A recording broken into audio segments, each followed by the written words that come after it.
Greetings. I am Tom Earl. I know you could be anywhere, so the fact that you are here today sharing your greatest gifts, your time and energy, it means the world to me. I hope you know that in this moment you are valued, you are loved, and you are appreciated just as you are. My friends, I have a new series for you. This is called the Listening Deeper or the Re-Listen series. You can call it either one. I know I am. Now, you may have heard this intro before. We are using the same intro for this series. So have no fear if you're listening to this again and thinking, oh, I've heard this episode before. Don't worry.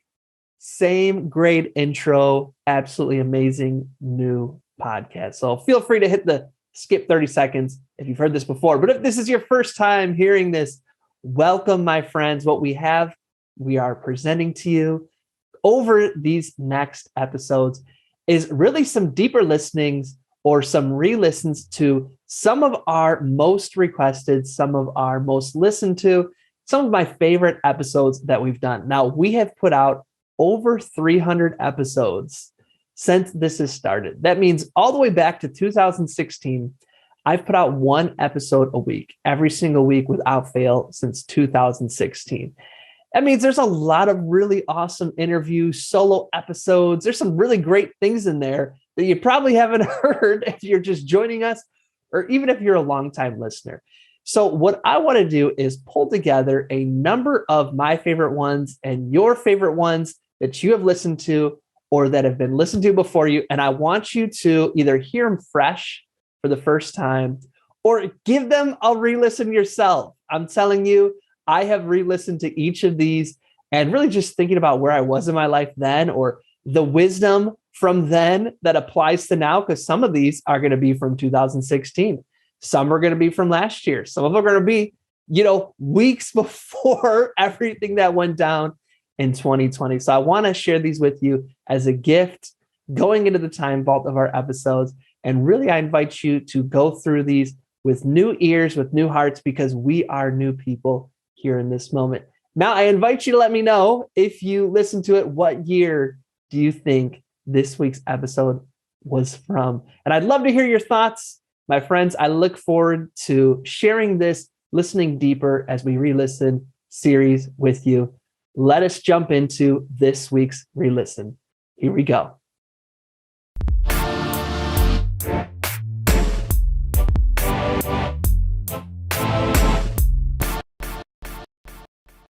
As you can see, I am not alone. I have an amazing guest. He goes by the name of Lucas Tindell. What's going on, Lucas? What's going on, Tom? Glad to be here. I'm excited. I think we were both like, okay, who's this person? And then we're like, yes, this is going to be great. We hit it off. We hit it off immediately. Yes. So, Lucas, for the folks out there who aren't aware of who you are yet, do you mind if I make the intro via your bio? Sure. Feel free. Sounds good. Lucas Tindell is an author, public speaker, corporate trainer and coach, and the host of a live video podcast. Lucas has spent over 10 years working in key leadership positions, focusing not only on organizational development, but primarily on the development of people. He now serves as a leadership development consultant, working with global leaders to identify strengths and areas of development for sustainable growth and improvement. It continues, my friends. Lucas is amazing. Lucas also has over 10 years of experience as a public speaker and trainer. He has worked with private and government agencies to equip individuals with the knowledge and skills necessary for lasting success. Yes. Lucas is highly regarded for his ability to simplify life's most difficult problems, help people reach the success that has often eluded them. Whether he is facilitating a training for a large group, or giving one-on-one advice, or on a podcast with a random guy named Tom Earl, Lucas focuses on helping. What'd you say? I said that happens. Lucas focuses on helping people connect the dots between what they want and what it takes to achieve it. Yes. Yes, sir.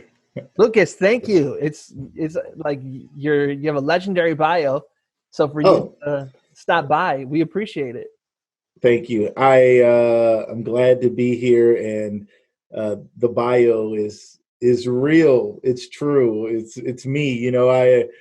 yeah, it's easy to like try to make it something that it's not, but it's like, who am I? And that's what I'm trying to live in is truth, and just say, this is who I am. This is what I do. This is what I love. And I love that I have an opportunity to talk about it today. Yes, indeed. So we have a starting ritual and a closing ritual. Here's our starting ritual. The bio is dope, and thank you. It won't ever really let us get to know somebody. So our starting prompt always is, if you really knew me, something that you'd never learn about me from my bio is what? If you really knew me, something you never learn about me from my bio is I'm a grandfather. I'm 38 years old and I'm a grandfather.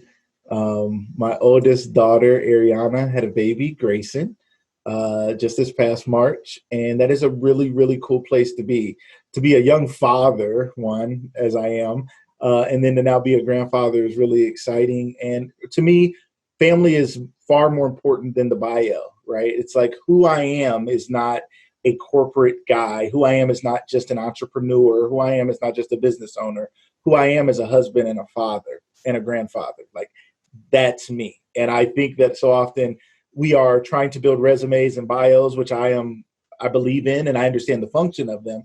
However, we miss the opportunities to actually get to know people because, especially as men, we're comparing our bios and our bank accounts and our success and our houses and cars, as opposed to comparing the size of our families, the amount of love we share. So being a grandfather is something I'm really excited about. My first daughter and your granddaughter sounds like they were born like within the same week of each other. Fascinating. Yes. Oh, what's if you're comfortable sharing, what's your granddaughter's name? Grayson Viviana. And Viviana, my mother passed away in March of this year, and Grayson was born a week before my mom passed away. And my daughter gave her my mother's name is Vivian. She gave her the middle name Viviana, and sadly, my mom passed away a week later. But that was a special thing that my daughter did, and it means even more now. And once again, tell me if this is going too far. But since you mentioned it, is there any prayer or anything you'd like to say now that we mentioned your mom? Yeah, well, for me, the biggest thing for me is hope and moving forward. I have my mom's name tattooed on my arm, and I have a tattoo on both arms that says "More to Do." And I just pray that I can live the legacy of my mom. My mom, before she passed away, about a month before, she was in the hospital fighting breast cancer. And I asked her why she was fighting so hard. And I wanted her to fight, of course. Like, I wanted her to live. And I was like, why are you fighting so hard? I was asking, are you doing it for me and my siblings and our family? Because I didn't want her to carry that burden. If she was, if her body, if it wasn't happening and it wasn't working and she was passing, I didn't want her to go through this terrible time, trying to battle this and rehab and all this. So I asked her, and she said, no, I just don't think it's my time. I think I have more to do. And when she said more to do, I know what she meant. She meant more people to love, more people to help, more people to serve, more time and talent and treasure to give away. And so I will forever have more to do. So, I pray that I can live that out. And I pray that others would too. Life is not about the things we often think it's about. And my mom was all about service to others. And so I have more to do now forever because she felt she had more to do. And I feel it's my responsibility to carry that forward. So. Well, myself and my listeners were honored to be a part of her legacy. And we say, I mean, right there with you. So thank you, Lucas. Thank you. So just to kind of continue the serendipity of it all. So my daughter, her name's Jayanma Rosemary Chidalo, and then obviously Earl. So the Rosemary part is she's named after my grandma. Who Interesting. And Rosetta, did you hear I said that? Rosetta? I have a rose. I have roses here. My mom's middle name was Rosetta. Did I say that? That's what? Scary. Yeah, it's getting a little weird. I have roses here because, yeah, Vivian Rosetta. Yes. Okay, God. Clearly, me and Lucas are supposed to connect. Yeah, absolutely. Unbelievable. I'm like, did I say that already? I was like starting to think like maybe I said it and he's putting it all together. I didn't remember saying it. So anyway, fascinating. There's so many places I want to jump into. So I'm like mentally logging them, but I want to jump back to what you talked about with men and the way we're socialized to over-index into the professional work-life area and like stunt our love part of our life or our family or that. I think it's important for us as men to talk about it. So I'd like, since you brought it up, to go into it. So any reflections or Yeah, go for it. I think as a society, and like I said, especially as men, I find that we are, I think maybe some of it is innate in us to want to provide or protect or whatever it may be. And then other parts are socialized into us that this is what a man does and you're supposed to provide. And we always ask men, like, what do you do? Right? What do you do? What do you do? Where do you work? What do you do? Where do you work? And we don't say, like, who are you? How many children do you have? Like, right? Women can have those intimate conversations about their children and their lives. And that's such a beautiful thing that I think we're missing out on. And I think we also often spend a lot of time and energy building careers instead of building homes.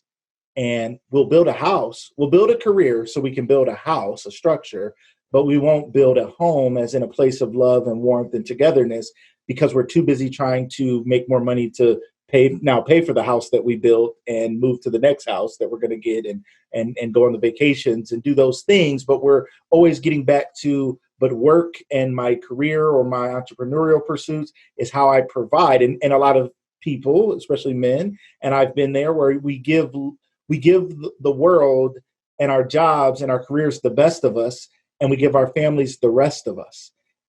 And we're tired and we don't have a lot to give and we don't want to engage. And I may come to your game or your sporting event or something like that, but I may not want to sit down with you at the dinner table. I may not want to sit down and go over homework. I may not want to talk to my daughter about boys. I may not want to talk to my son about girls. I may want to, but I don't have a lot left in the tank because I gave it all out here and now I'm home. And you just have to understand I'm tired because, I was out there hunting and gathering or something, even though it wasn't nearly the battle that people once fought. So I think it's really important for all people, and especially men, to realize that if you build a house but don't build a home, it's all for nothing. And if you build a great career and you have a great name in the business community or as an entrepreneur, as a leader, but you don't have a great name at home because they didn't know you, they didn't get time with you, then I think it's all for nothing.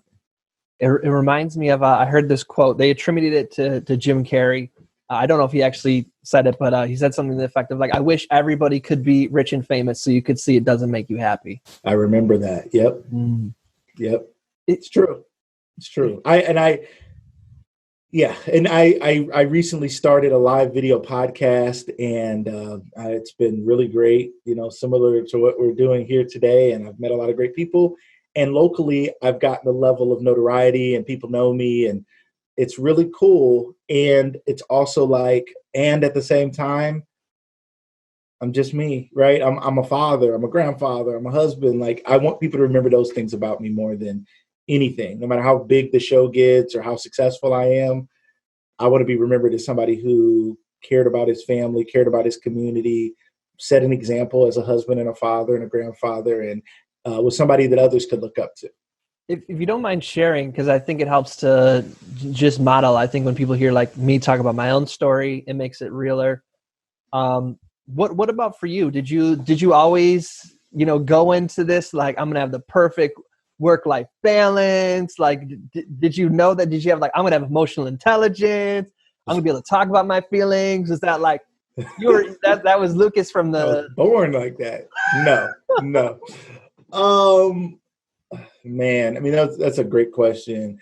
Definitely not. I was always a guy that was more sensitive, right? So like, I was a mama's boy, and I was experiencing emotions that I was being told by most of the world outside of my mom that, be a man, first when you're little, it's be a big boy. And then as you get to be a big boy, they say be a man. And all that means is like, stuff your emotions, stop crying, be tough or something, right? So I could do that. I'm not a little guy. I was never a little guy. I could handle that. I could handle the being tough physically and not being afraid of people and things. So I could handle that. But the emotional intelligence came through a lot of heartache and pain, a lot of difficulty at a young age. My father went to prison, and prior to him going to prison, he had never been in trouble before. He was in the home every day. Our life was pretty good. 2 cars, a house, a garage. You know what I mean? It was decent middle class, lower middle class lifestyle, and life was good. And my father goes to prison, and we go into poverty, and we lose our house to repossession. We lose our car. We lose our house to foreclosure. We lose our car to repossession. We're suddenly on welfare. Life is very difficult. I had to grow up fast because my mother needed me to be more than just a kid. I had to have a level of emotional intelligence to be strong enough to get through those difficult times and be a stabilizing force in my family. And I grew up, and then my father came home from prison, and my parents were back together, and I thought life was going to be great. And it didn't all turn out perfectly. And in an attempt to build my own home, I got married very young. So I was 20 years old when I got married. I just turned 20, and that didn't go so well. And I was very career driven at the time, and I was trying to become a man for this woman. And I was like, okay, what does a man do? What does a man do? Okay, he works really hard, and he puts all his time and energy into working. And if he can provide enough, then he's accepted at home and he's good enough at home. And I found that wasn't true. I didn't know. And at times my ex-wife was saying, you're not giving me enough time and energy and attention. And I was thinking, but I have to do this so that we can have anything. And I'm trying to be a man, and I didn't know what it was like, because even as a teenager, I didn't have my father. So I didn't know what it looked like to be a man. So I struggled with that for a long time. And we unfortunately got divorced, and, we had 3 children together. But after divorce, I did remarry, and I learned a different way. And I realized this second go round that I can't take any moments for granted. I have to date my wife. I have to treat my wife a certain way. I have to not put work and other pursuits ahead of her and our children and our family, and remember the right order. I just had to put, my faith in God and my love for my wife and my children, and then everything else, all these things will be added unto you. Everything else will work out if I can get my life in the right order. So it took time, but I thank God I'm doing pretty good. I don't think anybody's at a level of perfection, but I do thank God for the growth.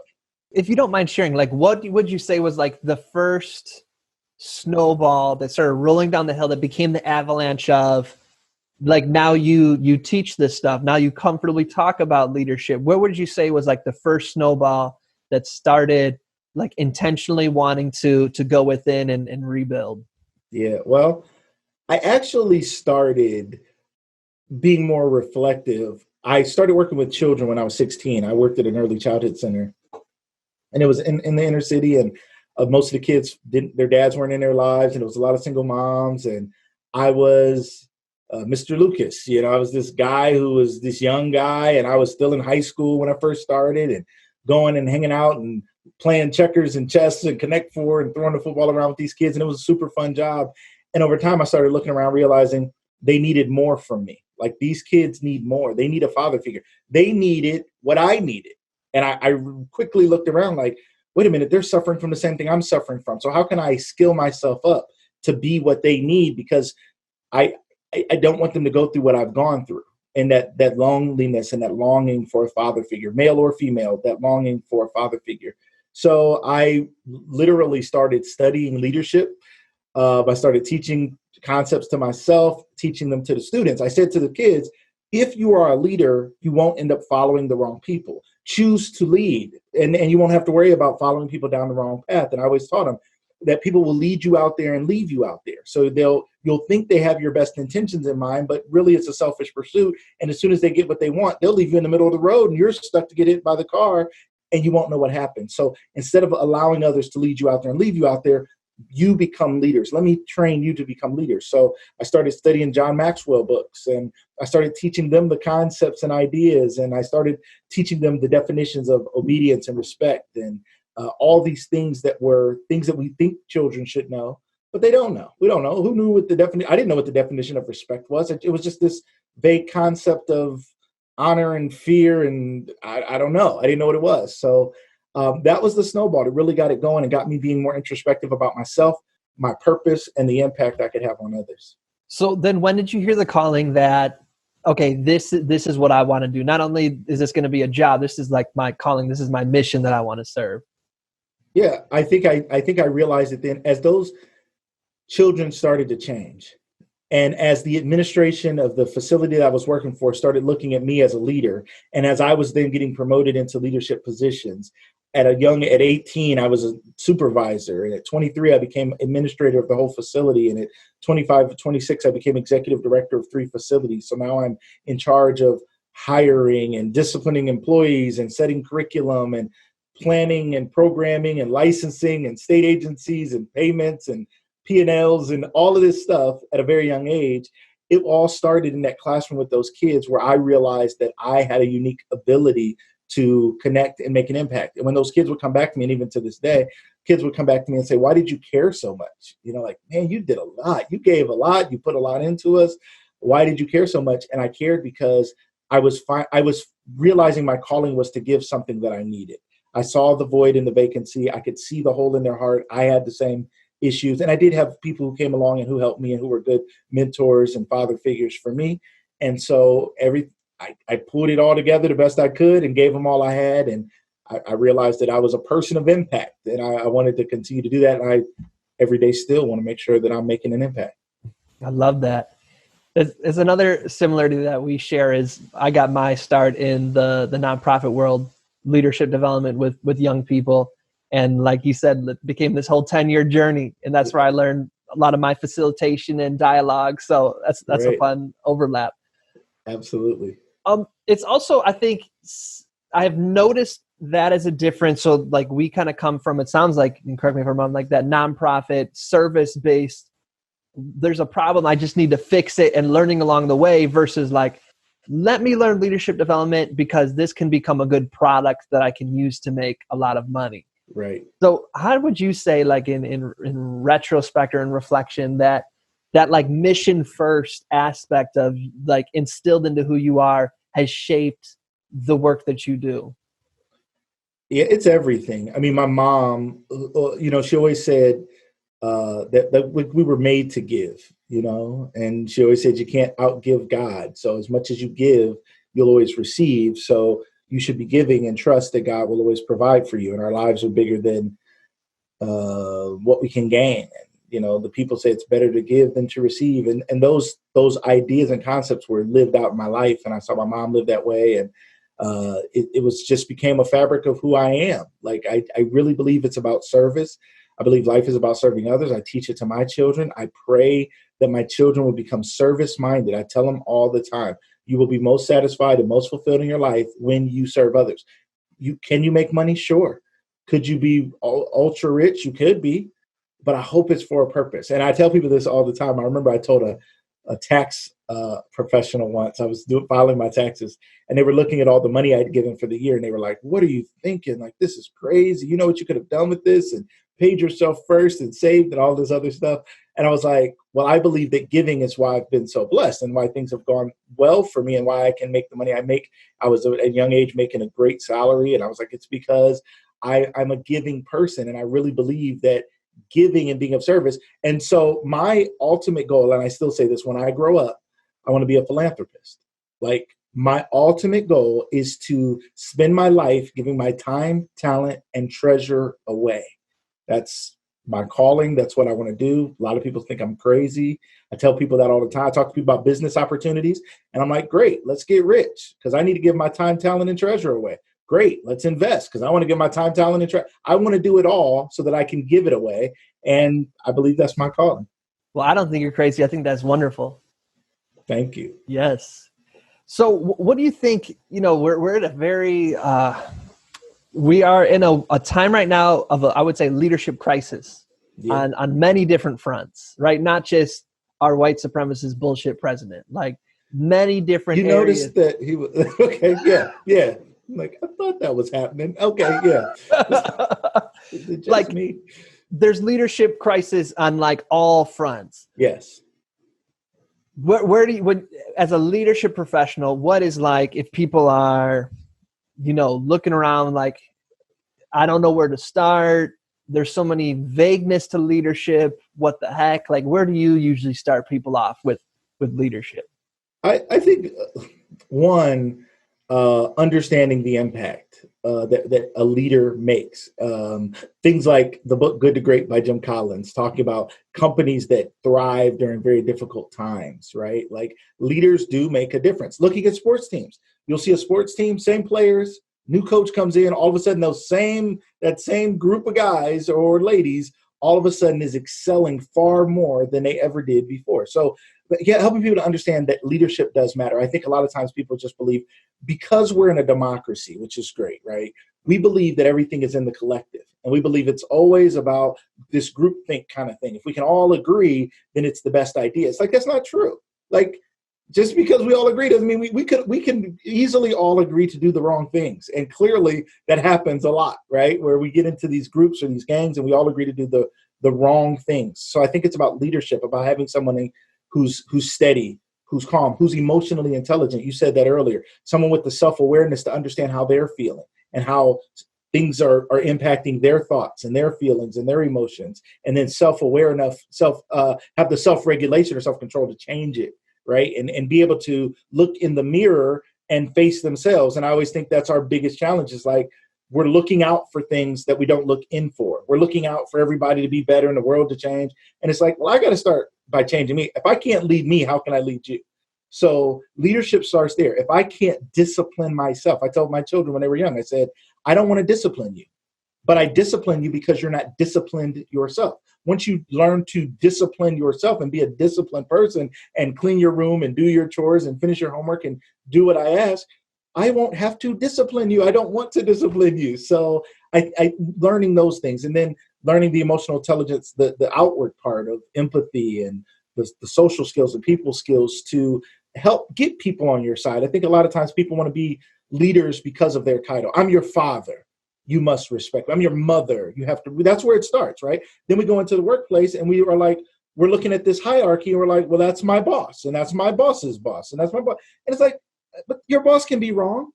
Your mom can be wrong. Your dad can be wrong. We have to seek truth and we have to seek what's right. And we have to know that we're doing the right things for the right reasons. So for me, that's where it starts. It starts with introspection, looking at ourselves, looking in the mirror, leading ourselves, disciplining ourselves.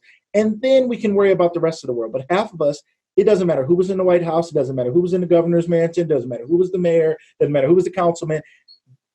There are people who refuse to take responsibility for the stuff that they can't control. There's a saying, take care of the minutes and the hours will take care of themselves. So we have to take care of what we can control while we work on what we can't quite control. So do those things, and then we can work on the bigger things after that.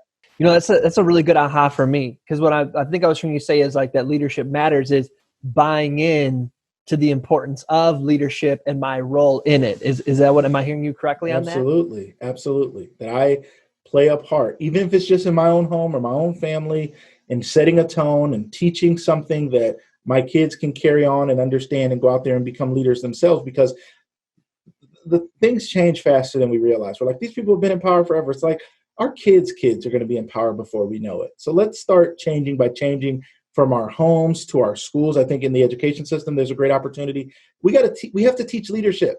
Like, let's teach leadership, finance, family, and relationships in school. And I think we'd be a lot better off than we are with our kids coming out understanding calculus, but have no idea how to calculate the way they made someone feel. So I think that's where it starts. What do you think then if we were to teach that class, or when people hear leadership or us talk about leadership, what do you think are misconceptions or like antiquated beliefs or associations with leadership that like we should bless and release?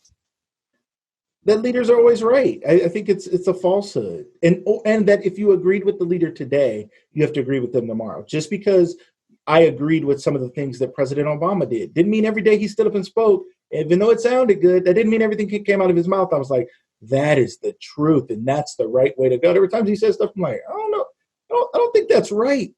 And even if I agreed with 80, 90% of what he said, there's a percent of me that has to question whether what he is saying aligns with my life, my thoughts, my values, right? President Trump, while I may not agree with things that he says personally, there are some things that he says that I do agree with, right? So how do we stop having this, as Simon Sinek talked about, the infinite game? How do we stop thinking everything is a win-lose? And this is one thing I try to teach people all the time is we are so caught up in there's a winner and there's a loser. There's a right and there's a wrong. Most of life, in my opinion, is in the gray area. Most of life is this can be true and that can be true. A person can be racist and be empathetic toward a Black person who was brutally beaten by someone. Like, they still could be racist, but somewhere a man could be sexist and yet still want to see a woman succeed at something. Because I think those things also, racism and sexism and all of these things, I think we often think it's like you're either all the way there or you're not. Like, I'm either get to sign off that I'm not racist, or I have to sign up and be a supremacist, a white supremacist or something. No, there are people who have racist ideologies along a spectrum, and much of which was taught in our country. So if somebody's racist, it could just simply be they've heard it their whole life, and deep down they may feel like, yes, I do, Black lives do matter. But it's hard for me to say because the news channel we watch in my house just makes me believe I shouldn't say that. But deep down I feel, so they're not over here saying kill Black people, but they're not over here saying Black lives matter. So it's a range of things. So I think us understanding that multiple things can be true at the same time. It's not all win or lose. And even the leaders you agree with the most, you're not going to agree with them every day, and you shouldn't agree with them every day, because you should be processing your personal beliefs, your thoughts, your truth, and your understanding of what's right and wrong on a daily basis. And furthermore, let me say, when it comes to politics and other things, I think we spend a lot of time, and sports, I think that's kind of maybe where we get it from. We spend a lot of time listening to other people's opinions to shape our own. Like, we can't wait to turn on whatever our favorite station flavor is to hear them tell us more about what we think, so we can go out and say that to more people and be like, I believe this because I heard it from somebody else, not because I necessarily really believe that. I didn't necessarily listen to the facts. I got the sound bites and I'm ready to argue. So I think that's a big part of it. Some real nice ahas. The importance of recognizing and naming the nuance is an important quality of leadership, is one thing I'm hearing. A lot of what I'm hearing you talk about too is just that personal ownership rather than transferring blame. Am I hearing that correctly as well? Yes, and that personal ownership. And are there people to blame and things to blame for? Sure, that too. That can happen. One thing I talk to people about all the time is the idea of windows and mirrors. And I always challenge people and tell them that it's much easier for us to look out of windows than it is for us to look in the mirror. It is our nature to want to look out at what's going on around us and see what our neighbors are doing, or see what people at work are doing, or what are they talking about. Or social media is a window into the world, which the internet created and social media took to another place. And I think we love it. I think many people are literally addicted to it, and we're reading timelines and reading stories about other people's lives while failing to look in the mirror at our own life, right? Like, if the camera really panned around, no filters, there'd be a mess that we don't want the world to see, literally sometimes in our homes and deep down inside of us. So I always challenge people to look into the mirror, because it's much harder, but it's much more effective. And we can do a lot more if I spend more time in the mirror looking at how I can change, rather than looking out the window, judging and deciding how the rest of the world should change. I resonate deeply with that. Do you have any personal practices you use to look within? Like, do you meditate or journal or go for walks, or what are some of the maybe like more people are like, okay, you did a good sales job, I'm in, now what? Yeah, I like that. Definitely something that I believe in heavily is taking time to pray and meditate. And someone said this to me recently, and it was so profound. And they were talking about praying and listening for God to answer. And he was like, you don't talk while the teacher's talking. I was like, because oftentimes we think of prayer time as talking time, right? Even if one thing I try not to do is just run down my laundry list. I try to be grateful. However, there needs to be more time listening. So I try to listen to God. And that probably started for me as a teenager as well. When my father wasn't home and my life was kind of chaotic, I spent a lot of time like alone in my room in this inner city project apartment in the basement. We didn't have enough rooms for everybody, and my room is in the basement. I have a concrete floor and these hard white stone concrete walls. And I spent a lot of time down there just like thinking and just like looking inside myself and trying to figure out like, what is life? And I still do that. Like, what is life? What is my purpose? What is my calling? I also believe in feedback. And I believe feedback is a gift. And we have to ask people for feedback, and we have to give people permission to be honest. And we have to thank them when they say something that's difficult. Because most people, if we say, tell me about myself, they're going to tell us everything they love, because one, for fear that we might retaliate and tell them something we don't like about them, and two, they're fearing they're going to breach the agreement of this relationship. This is a friendly relationship. Why would I ever tell you that, when I talk to you at night, you're rude and mean when you're tired? You're not yourself when you need a Snickers. I don't want to bring that up right now. I may tell somebody else, but I don't want to tell you. So I always encourage people, like, tell me honestly, asking my wife, that's not fun. I want my wife to be like, I hit the jackpot and everything is good and you're great. But to ask her, like, how are you? How is it going? How can I change? When someone says, I love you, I say, well, why? Because I want to know the good and the bad. My wife says, I love you. And sometimes I ask her why, because I want to know, because I want to do more of that. And one of my favorite books is The 5 Love Languages by Dr. Gary Chapman. And my wife's love language is acts of service. So she says, I love you because you provide, you make sure we have the things that we need. You're such a hard worker.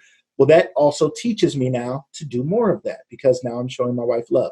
So yes, meditation and asking for feedback, to me, are the two best ways to improve our self-awareness. And lastly, although I'm not doing a great job at this, journaling. And one piece of advice that I would give people, and one thing that I'm going to start doing, I journal through video more. Like, I'll record myself saying something. Sometimes I'll put it out on social media. Sometimes I won't, but in hopes that I will have that as a record. But also I say to people, sometimes you're not a great writer. You just turn on your voice memo on your phone and record your thoughts as you're driving. Or journaling doesn't have to be traditional writing. We can journal verbally, but I would recommend it, even though it's not my strong suit right now. It's definitely something I plan to do more of. Some of the things you're bringing up, looking to have a conversation with someone on this. So it sounds like it's going to align. All right. So I'm just finishing up this book called Staring Down the Wolf with Mark Divine. So Okay. Former Navy SEAL. Basically, he talks about it. He has different, like 7 basically ladders of leadership. The first 3 are very external leadership. You can influence people, all of these kind of things that you can master tactically, right? Can be trained. Right. But then to get to the next levels of leadership is really an internal journey. And he talks about how we all have this shadow side of us that is usually conditioned by trauma, especially childhood trauma, that conditions things like codependency or fear of confrontation or aggression when there's confrontation, that prevent us from stepping into this next level of leadership. Yeah. Really inspiring book. It actually inspired me to like, in these COVID times, find a therapist who can do virtual appointments. But I'm just curious, for different leaders who have gotten over what he calls like the shadow self, different elements of conditioning or trauma that keep us from leading. I'm curious if you have any reflections on what that process has been like for you. If when you're starting your business, or you find like, wow, this thing right here, when you get that feedback, I keep doing this, I keep hearing this feedback. If there's any examples you've had of something like that happened, and feedback you were getting where you recognize, I need to change this, and then how you did change it. Yeah, I will have to get that book. That sounds awesome. And I worked with children for many years, as I said before. I've also taught a lot of training to social workers, to children who are aging out of foster care, who often have gone through a lot of trauma. I've taught training on trauma to parents and parent groups, and again, foster parents and other social service workers. And I realized in those times where I had the opportunity to study and then train others on it, that I was dealing with things myself. And one of the biggest things that is coming to light now, as I lost my mother, is this battle to know like who I am and be okay with who I am, and say, I'm a unique person. I am a Black man in America. And I told you this before the show. I was sitting there thinking, should I put my chain in? Should I turn my head? Is my head okay? What do I do to fit the mold? Because that is a part of, to me, for many people, it's a part of Black experience. And I find myself so often trying to make sure I fit in. And one of the things I've been transitioning through is the reality of accepting who I am and loving who I am truly, right? Because no matter how much feedback I got, no matter how much I reflected and thought, wow, I'm really gifted and I bring a lot to the table and I bring a lot of love and a lot of heart to the things that I do, a lot of passion and integrity, I still struggled with really loving myself, with really accepting myself. And I was always trying to fit into a box. And what I found is that was who I was. I was the compliant kid as a child. while the world went crazy, while our home went crazy, while life went crazy, my mom always said I was a peacemaker.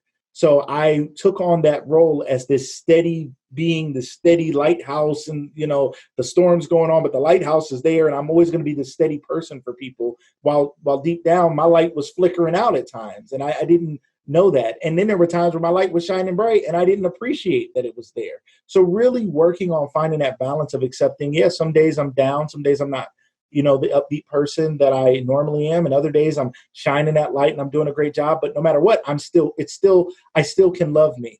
I still can accept me. And I don't have to fit into this box of I have to be everybody's peacemaker. And I always have to say the kind thing. And I have to accept rudeness, racism, discrimination, so many things that I've tolerated in my life because I'm a peacemaker. I am this person. I was the child that didn't cause any problems, that kept the peace and followed the rules and did everything just right. But they didn't always turn out right for me, right? So I think really one of the things from my childhood that I'm now being liberated from, and I have a podcast as well, and my mantra is education, motivation, liberation. And when I started, it was education, motivation, inspiration, because I wanted to teach people something and motivate them and inspire them. And the more I thought about it, it was like I am going through a process of being liberated from these beliefs that were stopping me from going to higher levels, as you're saying in the book, being my best self, because I was like stuck in this box. And this liberation that I'm going through right now is like amazing. Like the fact that I don't care about the box. I'm like, what box? Somebody will say, well, no, you can't do it like that. I'm like, why? Like, who said you can't do it like that? Just because nobody's done it like that doesn't mean I can do it. So let's try it. So I'm finding myself now just living a whole new life and feeling a whole new level of freedom and acceptance of myself as I break through some of the childhood trauma of having to be a stabilizing force in an unstable situation. I appreciate that. And I appreciate the openness and courage that you're having in this interview. For folks who don't know, these are all questions that are just coming up now. Lucas didn't have any of these in front of him, and they're very personal. So I appreciate you for that. And absolutely. I know that folks are getting a lot from it. So thank you. Thank you. So kind of on the last point that you're building upon, and I think a lot of folks listening, this is something that they go through as well. You hear a lot of like, be authentic, be yourself, speak your truth. And at the same time, like you shared, having to live as a Black man in America. And for folks who are listening who can't see you, like I do think there is a perception of when someone is like very strong, that presence, especially if you're a Black man, adds to that. Yep. And we had kind of started talking about things about like sensitivity and these other parts of manhood. But I imagine that when people see you, that there is that stereotype that has nothing to do with you, that they project onto you, and it can even change how they interact with you, and sometimes in a way that can be life-threatening. With all that still coming at you, how do you still find the ability to be like, no, this is who I am, even in the face of that? It is a challenge, and I appreciate you calling that out. It's a real challenge. Like it's a daily challenge, and I realize that because old habits aren't easy to break, and sometimes we don't realize how conditioned we are to doing things. And I think about our religious practices, not religion as a whole, but that we do things religiously, right? As in our faith in everything is built around it. We do it consistently all the time.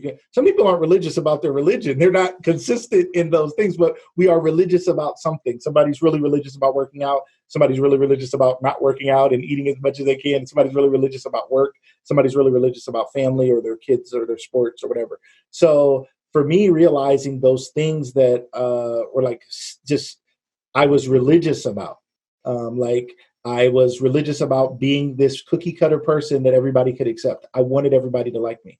And I learned that young, right, in business, because I wanted to get the promotion. I wanted to get the raise. I wanted to be trusted as the leader. And so I needed everybody to like me and accept me and see my value. And I was always selling this image of who I was. And actually somebody who actually really, they didn't mean me any good. They weren't saying this to be nice. Let me say that. They said to me, this was just a couple years ago, they said, you want everybody to like you. All you do everything to make everybody like you. And it was such an aha moment because I wanted to be mad at them. And I knew they said it to be mean and hurtful, but it was the absolute truth. And I said, wow, I do. I spend so much time and energy because your acceptance of me gives me my value, or that's what I believed. And I didn't know I believed it. Right. It was like a religious structure in my mind. It was like this belief that I had that if the majority of people around me like me, then I'm likable, I'm lovable, I'm capable, I have self-worth and self-esteem because there is esteem from them and they see worth and value in me, and my job will pay me a value, and these people will see value in me. My children will look up to me, and my wife will love me, and the community will see me as a leader. And that was how I found value in life. And I had to break out of that. Like, and I'm, again, now I'm learning this liberation, this I am lovable, capable, great friend, all those things. And I don't have to pretend. I don't have to go in every store smiling as I used to do. Like, I'm the safe Black guy, by the way. I won't hurt you. Excuse me. Pardon me. And I mean, I'm very nice and very friendly and very respectful because I was taught to be that way, but not in a way that's like, I don't have to do it because I have to make you feel safe. If I do it, it's because it's who I am. I don't have to do it because I need you to look at me as, say, an older white male looks at me and smiles and gives me this, you're acceptable thing. That doesn't matter anymore, right? I can break free of that thought and that feeling, and I can go through and say hi and be kind. And if he acknowledges my kindness and shows me kindness, then that speaks to his character. It doesn't speak to mine. If he doesn't look up and value me, that doesn't speak to my value. That speaks to his value and how he values others. But I'm no longer bound to those things. Yes. There's a lot of folks listening right now who I know are really grateful for what you just shared. I'm glad. I'm hoping it's helping. So let's talk a little bit about then the part where you learned how to market, to get leads, to turn this from like a really awesome, clearly you have a God-given gift, but not just God-given, like self-cultivated gift. How did you turn it from like that to actually being able to make it into, a business? Well, I was fired from one job and laid off from another. And I only had 3 jobs in my life. Okay. So first, it started with adversity. The job that I worked with kids and families, after 15 years, I was fired suddenly with no notice, no real good reason. And there's, more behind the scenes that I would now, I mean, even then I questioned and realized that, you don't get a lot of grace as a Black man, like running a business with owners that are not, they don't see the world the way I see it. And they did it. And I knew that, and I heard that. And then there was some friction there. And then really with no explanation, I was gone. Okay. So that was difficult. Extremely difficult. Let me not say that was a very difficult time in my life, wondering who I was outside of being this person who ran these facilities and cared for these kids. I'm from Northeast Ohio. I ran facilities in Canton, which is the Pro Football Hall of Fame city, and Akron, Ohio, which is where LeBron James grew up. So I'm, just a few years older than him, but the west side of Akron is where LeBron grew up. A lot of kids, playing basketball on the LeBron courts that he was building. I worked in a place where I could look and see the apartments that he grew up in, Spring Hill, and I was making an impact in an area that he was still, reaching back to make an impact in. And I really identify with being this community guy, and to lose my job and to not get to say goodbye to my staff who I love, to the kids who I love, to the parents who I love, was traumatic and very difficult.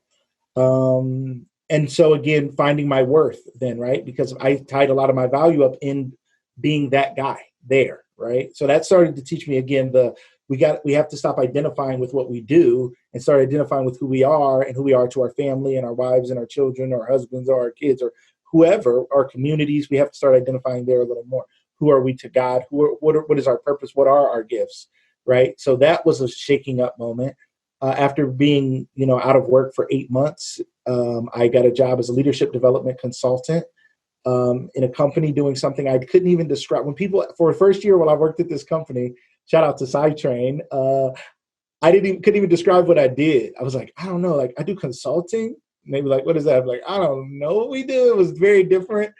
But we did leadership development experiences, and we challenged leaders. We set up these full day development centers where leaders would come in from a company and they'd go through this whole day simulation where we'd have a hotel in the conference rooms, and they would walk into different scenarios. They would read a little bit about what was going on in a situation, and they were coming in to be themselves, but they were maybe my boss, and I'm playing a role of their employee who has a bad attitude. I'm slouching in the chair, and I'm giving them a hard time, and I know everything about their script. They don't know anything about so I know all the details, and I'm testing and teasing out behaviors of their leadership to see if they're leaders. And then there's others in the room who are scoring them to see how well they do. So super fun job. I got to do acting as a part of leadership development. I got to learn how to act and be an actor as a part of a leadership development experience. It was so fun, so dynamic. And the change we made in leaders when we were able to show them the video of them and their body language and things they said and did, they didn't know they were doing those things. So they were able to make these real corrections to their behaviors, because leadership is behavior-based, right? It's not just what we believe, it's how we act toward people. So you can believe all the best stuff and read all the best books, but if your behaviors don't change, you're not going to be a great leader. So that was a great time. I got to do that after excelling in that and then doing a lot of corporate training and going and standing before high-level leaders in huge companies all over the country, flying all over the country, teaching these leaders about leadership. I realized that I was really, really good at speaking and engaging, and it would be 3-day events, and they'd be, their cell phones are going off, their computers. These are VP level people and executives, and they were loving it. And they were like, wow, this was amazing, great experience. You had great energy. How did you do it? And I'd be exhausted because I gave them all I had for 6, 7, 8 hours a day for 2 and 3 days. And I really learned that. So then after that, I was recruited to another company and did it. And in that company that I was recruited to, I was laid off this past October 2018. I'm sorry, October 2019. And it was like, my wife said, what are you going to do? Are you going to try to find another job, or are you going to try to build your own business? I'm like, I got to figure out how to do this thing. And I know I can. And a big part of it was networking and marketing and telling people and telling my story and doing my thing. And it's been a great ride. It's been a really, really fun ride. Man, that I appreciate hearing that story. Because you see, like, I'm sure a lot of people are listening like, man, Lucas has got it figured out. So to hear the ups and downs. Ooh, man. Recent, losing my mom, losing my job not long before that. Family issues, children having issues. It's been some tough stuff. I had a child attempt suicide last year. I spent days in a hospital with my child. My life hasn't been easy, but I'm grateful to God. I have a good attitude. And I keep moving, and I don't allow what's happened to excuse me from being the best I can be. So every day I wake up and I try to be grateful for what is right and what I have control over, and I try to control what I can control and trust God with the rest of it. So that's the recipe every day. Man, and for folks who don't know, upper nonprofit leadership is like notoriously racist. Like usually Black and brown people being paid like $9-10 an hour, and then like a white man or woman being paid like 200, 300, 400K. And any time a nonprofit leader is let go or gone somewhere else, they are like headhunted like in a new job within a month. So just to share that context for when you told me for 8 months and then you didn't get picked up somewhere else as the executive. Go ahead. Well, here's the thing. Well, and the company I worked for was actually a for-profit company in a nonprofit world, so to speak, right? It was most of the facilities in that space were nonprofit. This was a for-profit company, but nonetheless, yeah, the fact that I had all of this experience and I was looking for it. I ran a center for 15 years at a very young age. I was still at an age of, influence, and I was really connected in the community. And yeah, and I was looking around like, what's next? And it wasn't happening. And it was a little scary. It was scary. It was scary. It was like, look outside and hope my car hasn't been repossessed. Scary. Like, did I get that? Am I making it? Putting a little bit of money together to meet the bills and meet our needs, and hoping nothing went too far in the meantime while I robbed Peter to pay Paul and robbed Paul to pay Peter back. So it was tough. God had a plan, huh? Absolutely. Absolutely. Absolutely. So my understanding was a big part of the business success now is that you kill it on LinkedIn, that you got the LinkedIn game figured out. So you want to talk a little bit about that? Well, I absolutely, we met on LinkedIn. I absolutely love LinkedIn. I reach out to people and connect every day with new people on LinkedIn. I, many years ago, probably, when I was out of work, I probably started looking at LinkedIn, paying more attention, realizing social media was the future, realizing this was a business platform for social media and decision makers were there. I started to realize one day, I'm like, this is the golf course that I can't get on. This is the boardroom I can't get into, but I'm here. So all I have to do is connect to more people, and there's no limit to what I can do. And as they say, it's not what you know, it's who you know. So who do I know? I got to get to know some people. So I started really working it and being very conscious of strategically connecting with people. I created my own strategy. I learned ways of using it. I learned how to optimize and have what LinkedIn would call an all-star profile, which makes them show me to more people. I did everything I could to have the best LinkedIn, and I'd study it and I'd learn. I am like, I need to learn how to do this. So over the years, I've just picked up so many skills and tools. I've talked to high level executives at recently as last week, I was talking to an executive at T-Mobile. I've talked to executives at Pepsi, Walmart. The fact that I've even had these conversations sometimes blows my mind. It's like, did I just talk to that person? Did we just engage, even if it's just messaging on LinkedIn? How did I get to them? How are they a connection of mine? There's a company named Dojo, which is in Akron, Ohio, who recently had their CEO is a female, and she recently got the position within the last year. Well, then COVID hits, and hand sanitizer is the hottest item on the market. Well, Gojo made Purell, the hand sanitizer that we all know and is famous. They produce it. And, I had built a relationship with her because I saw her name in the news. And when I saw her name in the news, my thought was, well, I can get to know her. Let me become her connection before she becomes too popular. And I reached out to her and we became connections. And, we've had an opportunity to talk back and forth via LinkedIn, but I always look at it like that. I think there's no limit to who I can talk to, I can connect with. And one of the things that I tell people about LinkedIn or anything else, do not be afraid of rejection. Like I make so many friend requests every day. I don't remember who didn't accept my friend request. I don't remember that I tried to connect with President Obama and Serena Williams on the same day, and I did. And neither one of them accepted my connection. But that has not slowed me down at all because I've met so many great people like yourself and others that are impacting my life and giving me an opportunity to impact others' lives. I'm building my business literally through LinkedIn. Some of the conversations, some of the gigs I've received. I told somebody a few months ago I want to be a virtual keynote speaker. I want to be a keynote speaker. I want to do more keynotes. I've done some. I want to do more. And so I'm like, we're in this virtual world. Well, I could be a virtual keynote speaker right now. And I've gotten multiple gigs in multiple places being a keynote speaker that I never would have dreamed of because of LinkedIn. First, we can't be afraid of the rejection or feel like they didn't want me for some reason. Some people don't use LinkedIn that much. Some people maybe didn't accept your connection request. And sometimes you didn't get the request because all you did was hit connect. You have to add a note. LinkedIn gives you an opportunity to add a memo or add a note. I think on your phone it's a note, and maybe on the computer it's called a memo. I don't know. But you always want to make sure you say something. And then don't just say something self-serving like, I'm the best thing that ever happened to the world. You probably should connect with me. It's like, say something that means something. Take a moment to look at their profile. Look at something on there and say, hey, I see you went to the same university as me. Hey, I saw you went to Ohio State University. I didn't go there, but I'm a big fan. I really am. That's really cool. I see you, graduated with honors from Ohio State with your master's and such and such. Take some time to get to know who they are from their profile before you pitch this let's be friends thing, right? Because your network is your net worth. It's worth your time. A lot of people don't want to take the time to look at profiles and try to think of an individual note to send to people. But I tell people it's the most valuable thing you can do. You can build really strong bonds. I wrote a book. I got the foreword written to my book.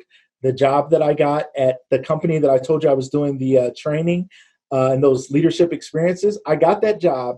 I saw it as an ad on Indeed, I think. I looked up the company. I found someone who used to work there on LinkedIn. I connected with them.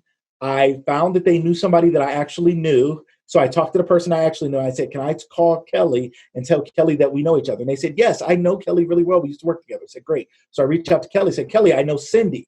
Cindy said I could reach out to you. I was wondering if you could give me some insight because I had an 8-hour interview, literally with this company. I had to go through role plays and do presentations as a participant.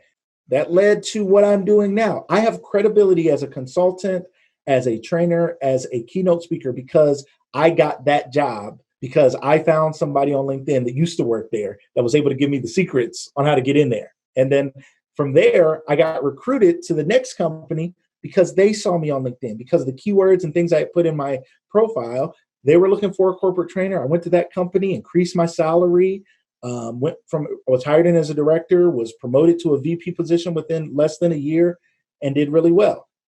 Unfortunately, I got laid off when that company cut back, but then I took those same skills now and I'm applying it to growing my own business. And I've done some great things because of the power of LinkedIn. So I'm a huge fan, I'm a supporter, and I teach others how to do it. Yeah. So on that note, you have a course, right?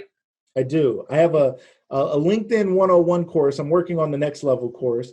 It's a live training that I did. The recording is available now for sale, where I teach people how to have an all-star profile on LinkedIn, to where their profile is going to stand out. LinkedIn is going to recognize them more, and it helps them understand at minimum the basics of how to get into LinkedIn.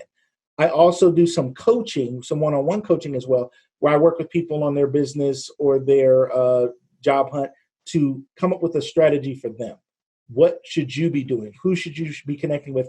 And what is the strategy to get to those decision makers so you can get the job of your dreams? Whether people want a new job, a new career, they're looking for a job, whether they're entrepreneurs and they're trying to sell something, or whether they just want to move. I had a former colleague who was moving back to Germany. She was born in Germany, spent most of her life in the United States. She was moving back to Germany, and she needed to use LinkedIn to try to connect, and I helped her do that. And that was super cool. So wherever you want to be in the world, really, you can make the connections that could have a job waiting for you when you get there. So for people who are listening and saying, I'm interested in that, or they're saying, I want to reach out to you and DM you something that really stuck out to me, any websites or your LinkedIn, where should folks go to let you know they appreciate you and to learn more? They can find me on most social media platforms at Lucas Tindell. That's Lucas, and Tindell is Tindell.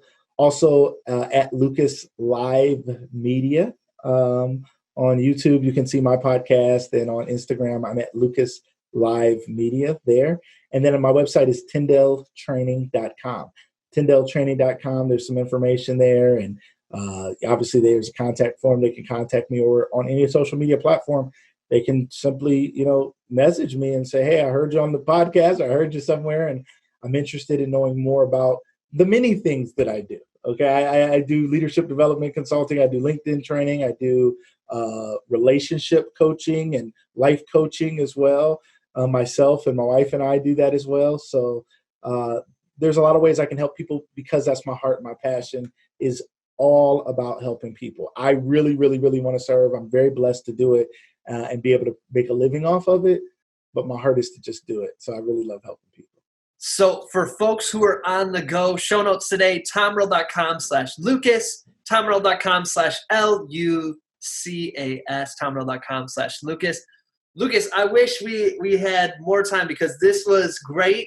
So we're going to have to make this a part one of like 4 or something like that, because I just love spending time with you. This was awesome. I appreciate you. I appreciate it. So much fun. Thanks for asking. Thanks for having me. We connected on LinkedIn. You see, LinkedIn is powerful. Yep. And I'm really excited about it. I want to share more about your show and what you're doing, and maybe connect you to some other great guests. I appreciate that. Most definitely. Absolutely. So to everyone, what am I talking about? Signing off. Okay, so our closing ritual is for you to share an invitation with those who are listening. So what would you like to invite them to do, to be, to consider, to think about, to evolve into, to read, to journey on? What is your invitation? 2 things. I would like to invite people. We're dealing with such a time of racial unrest in our country.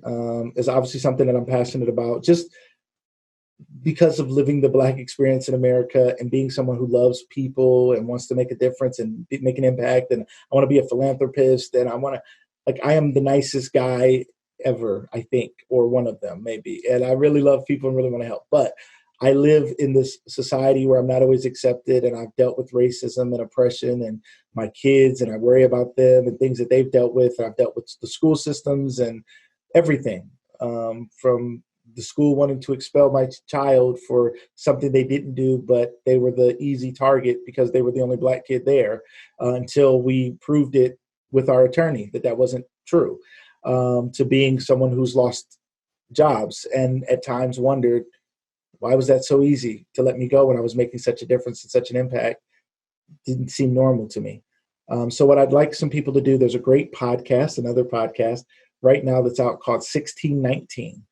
And I can't remember the lady who started it, but it's about slavery and the Black experience in America and the founding fathers and how slavery became literally woven in through the cotton industry into the fabric of our society. So 1619, and a great book called White Fragility, talking about the white experience. A white woman wrote it about the white experience in America and why there's this fragile place where it's hard to face some of the things that are going on. And people are afraid that because we start talking about race, that makes them racist, or because they have some beliefs that they're so fragile. And there's this fragility that was built into a supremacist mindset, even though they may not identify as a supremacist. They were raised in a society that made them better than. And so it's a very fragile thing. And it's scary when we start talking about race. So a lot of times people want to stand on their side of the fence and say, I believe what I believe, you believe what you believe. Let's just agree to disagree and fight it out later. So I invite people to check those things out. 1619 podcast and the book White Fragility. I love that. I love that. We've featured 1619 on our weekly email, Nicole Hannah Jones. Yes. So awesome. I love that. Thank you, Lucas. This is I'm glad that God set this up for us, because clearly we got a lot of synapses going on. Absolutely. Absolutely. It was a pleasure. Thank you so much for having me. Of course.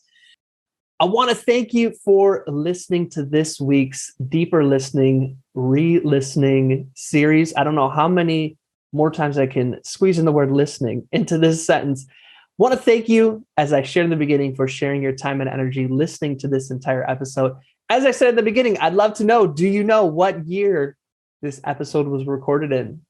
And I'd love to know what stuck out to you, what moved you, what questions do you have? And if you have any suggestions for what you'd like future topics to cover or future guests we should feature. My friends, I look forward to you joining us again next week for a new episode in our Re-Listen series. And as always, I'm wishing you peace and blessings. Thank you. One more thing. I'd love to continue the conversation. Feel free to join me at tomearl.com/join. Subscribe below, or let's connect on social media. Tom Earl Artist. Thanks again for watching.